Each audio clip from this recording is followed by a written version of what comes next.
What's going on, you guys? Welcome back.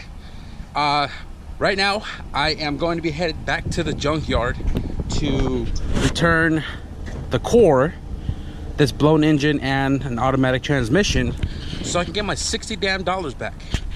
Now, have you guys ever been to the pick and pull and ever wondered what the hell is the environmental fee? Because I don't know what it is. I paid an extra $30 for that, plus tax, plus core, and I spent a lot of money in the places that they pretty much just rob you. But I'm gonna go return that so I can get my $60 back. When we get back here to the house, we are going to we are going to make a flange for the blow valve. Now, while I drop that motor off, I'm gonna be walking the yard a little bit more just because I didn't get to walk it yesterday, given that my main focus was the EM1 and the rows were still empty, and there were the other swap Civics that, who knows, I may able to score a GSR tranny or something. But we're gonna walk it out, and if there's something goody that we can take, we'll take. If not, then we'll carry on. Somebody was asking about that EM1 spoiler. It's right there in the recycling bin. Adios. This was one of the swap Civics. Apparently stolen recovery, it says right there in the window. I was hoping this car has a shift fork because it was all taken apart, but it does not. I'm missing one from my GSR tranny because I put it in the EF sedan with the B20 VTEC a couple months ago, but keep on looking. So I'm back here at the yard. This one is a manual. Oh, my bad. This is a manual H Prelude. Complete motor, transmission is all here. Nobody's touched it yet. Clean as valve cover, but I don't want to buy stuff I don't need since I already got a spare one. But I did notice it has some TNs in here. Look at that. All around. As much as I want to buy this, I just bought a motor yesterday, so I am not even going to bother. They're all here if anybody's looking for it. Sounds a South. And funny story, I came back to check out this car right here, and sure enough, it has a GSR tranny, and this guy's got it first. Like, literally, I was walking around kind of like scouting him to see what he was picking up, and he's actually here for the same shit that I am. And then there's a hey, the guy took the ECU, or did you take it? What the fuck? The fucking ECU's gone. Wait, what about the controller? Some guy came over here. What the fuck? Oh, did she? Oh, I was gonna say. I seen her walking off. I didn't see her holding the ECU. Oh, no, dude, what the fuck? So he had pulled the ECU with the jumper harness and one of the control arms. The other one's right here, and I think somebody's. Oh, right here. She hooked over here. Oh, did she? Fuck, I'm getting scared. Oh. Dude, that motherfucker. So he's got the ECU right here. It is chipped. Skunked two lower control arms. He's gonna pull the other one off. So I scored yesterday, and he's scoring today. I still gotta walk the rest of the yard, find that RSX if it's still here, if it is here, and see what I can find. And we are back at home, guys. So, crazy story. The dude that was pulling out that transmission, I was actually there for that, and he got to it before I did. So I ended up helping him pull the transmission out because he was struggling. He didn't have all the tools, but you know, no biggie for me. I didn't have too much to do today, other than my nephew's birthday, so I quickly gave him a hand with all the power tools, pulled the transmission out, and he didn't need the fork, so I was able to buy the fork because I was missing the fork from my GSR tranny right here because I put that in the B20 VTEC EF sedan a few months ago. So didn't really score much. The Prelude, as much as I want to take the TNs off of it, I just don't have any spare cash to just go and swoop that, because I almost know for certain they cost more than the transmission if I scored the GSR. we get up to the front counter. I walked the rest of the yard. There's no other RSX. I get up to the front counter, and the guy is over there. The manager was like, "Oh, that's an LS tranny, this and that, this and that." So I looked at him. I was like, "You're just telling him it's an LS tranny so you can swoop it up for yourself." And we all kind of just bullshit and giggled and stuff. So we all sat there, Googled on our phone, and you know, DC2 is GSR, ITR, and then DC4 is LS, RS, GS, which comes with the LS motor, and DB8 is obviously a four-door. But I'm almost certain that transmission was the GSR, and he scored on that. I believe the transmission with the lower control arms, ECU, and the distributor that he pulled off, he paid $280 after tax, core environmental fee and all that bullshit. So I didn't score anything other than the fork, which is not a big deal. I had to get out of there as soon as possible because I would have bought a whole bunch of useless shit. So I kind of worked on the blow valve here a little bit. I traced out the gasket on, I don't know how thick this is. Let me see. It's a 1/4 of an inch thick, and I traced it out and cut it all crooked. I don't know how, but nonetheless it makes full contact with the bottom of the blow valve here.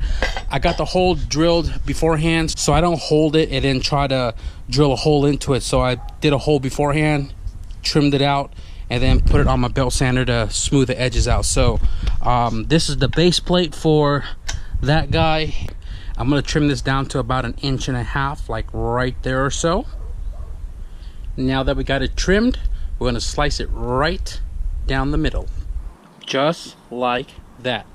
Now what we got to do is we got to massage this into the size, the shape, the diameter of this guy right here, right? And what I do with this one is, like, I use a fat socket, one preferably to the size of this. So let me grab this one right here. So something like that, right? Snug fit. So what I'm gonna do is I'm gonna take one end right here and I'm gonna vice grip it to the socket like that, and then I'm gonna put the vice grip right here so we can have this lip on this while we bend this guy around the socket, and then mark the excess where we are going to cut it. So I'm going to do that really quickly and show you how it looks. So here it is, the tubed, cut, and formed to the size of the socket, and kind of eyeball the amount that I need to cut off by pushing it in, and then roughly eyeballing that edge, marked it right there. It doesn't have to be exact in my case, so I'm going to cut it right there all the way across, take out the socket, take out the vice grip, and then I'm going to use a worm clamp to clamp this circle together to at least have the edges touching so I could tack it into place, weld it. This is almost dead on to the hole that I cut.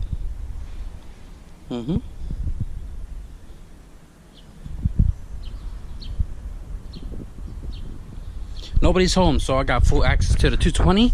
Let's weld this.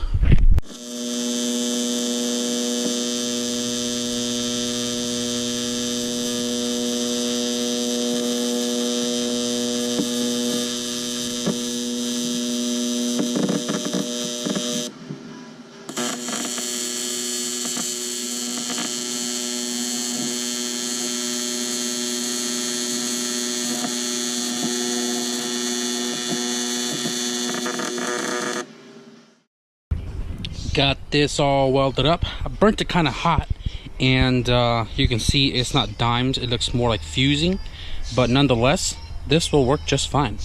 Got that seam welded up as well, and this is not as straight as I want it to be, but I can always toss it in the belt sander, no problems. So now I just got to find a place to put it. Typically I'm just gonna have it somewhere here. I know I did Zosh up here, but we don't have as much hood clearance as a DC does.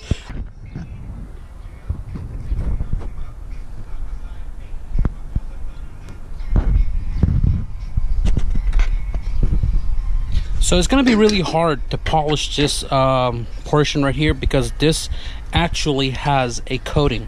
So the only way for me to get this to be not crappy looking like that is to completely sand the crap out of this with some low grit, and then working my way up to a finer grit, and then polishing out with the wheel to get that nice shine to flow with the rest of the engine bay work here. This right here is all raw aluminum. Like I said, you can see that frost because the clean action was able to go straight to the aluminum, while this one doesn't have the frost because that is a coating. This one's a coating. These guys will all polish out just fine.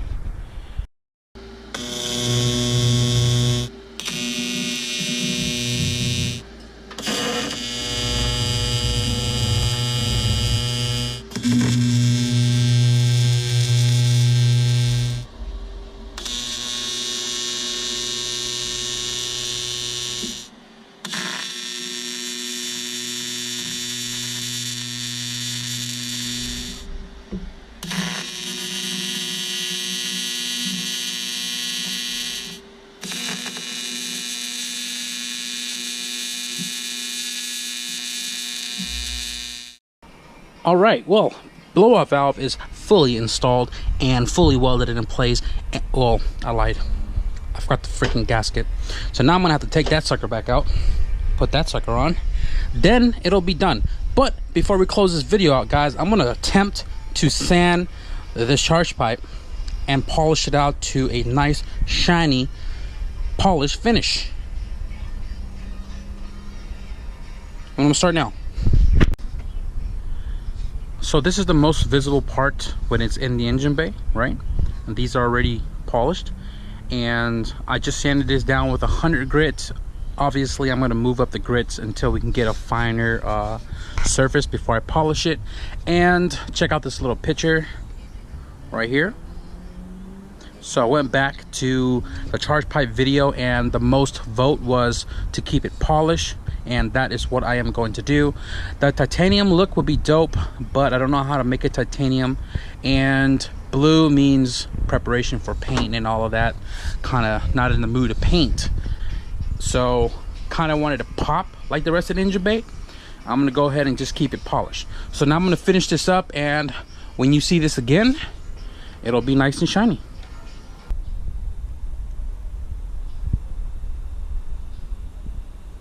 I'm not even gonna lie to you guys, that is low-key ugly. I did a half-ass job. I did 100, 220, 320, 400, and when I polished it out, a lot of the coatings are still on there. So I didn't even bother trying to fully polish it, but I got it looking a lot spiffier than what it was before, so I'm happy with that. The welds came out nice and shiny, which is cool. Fully bolted in place. Vacuum line is ran to the manifold, and the cool thing about this manifold is there is a lot of ports. So got the blow-off valve right there in the back, and I got 2 extra right there, and I got 2 extra right there. Now I'm not sure why I didn't just weld that shut when I ported this manifold, but nonetheless that'll hold just fine. That is pretty much just going to be it for today's video, making that flange, welding the blow-off valve flange to the charge pipe, and allowing us to have a blow-off valve in the system. I want to give another shout out to Nicholas. Thank you very much for sending me this blow-off valve, and definitely going to make use of it, and it looks awesome with the blue valve cover. So yeah, tomorrow's video, I am probably going to do the radiator because we are nearing on the project. I am waiting for my gasket to come in for the return line, the radiator, install the injectors, and fluid it up, and then we can fire the car. So if you guys like today's content, please hit the like button, and if you guys want to stick around for more updates, obviously hit the subscribe button, the notification bell, notification squad, baby. But I don't know about you guys, I'm getting more and more excited the more I think about that motor and that car. Thank you guys for watching, and I'll see you in the next video. Peace out.